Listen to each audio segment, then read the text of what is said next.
Hey, you may not notice this, but the Phoenix housing market has begun to cool down. That and more in my May 2021 housing market update coming up now. The market's still very hot, but it is cooling. It's been gradually cooling for over 2 months now. I mentioned before that it is hard to notice when something goes from, say, 1000 degrees to 600 degrees, because 600 degrees is still very, very, very hot, but we can't ignore those numbers. Most homes are still getting multiple offers, and most are closing for over asking price, with the buyers waiving all kinds of contingencies. That is still normal, that is still happening. However, it's important to note that demand has been decreasing since March, and supply has stopped dropping and has been rising in certain price points over 500,000. So this certainly feels like the beginning of a shift. And what a relief. Sell now if you're thinking about selling. One of the early indicators that a market is shifting is the number of list price reductions in the MLS. We have been tracking those. The number of weekly price reductions in our MLS increased 223% and hit the highest count in nearly 6 months. That is worth noting. If you are a buyer or if you are thinking of buying soon, believe it or not, residential real estate in the Phoenix metropolitan area is still considered affordable according to the National Association of Home Builders. Despite the incredible appreciation we'd had over the last year alone, a family making the median income in Arizona could still afford over 62% of what sold in the first quarter of the year.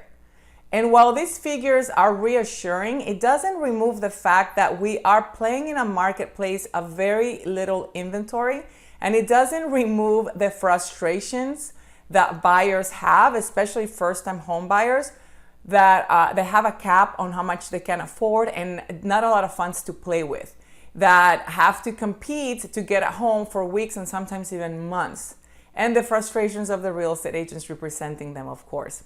So it is not fun when you don't have funds in real estate. In the month of April, 56% of all sales closed over asking price, and half of them went over $15,000 or more to win. For the last 8 weeks, half of all listings that went under contract in the MLS were active for just 6 days or less.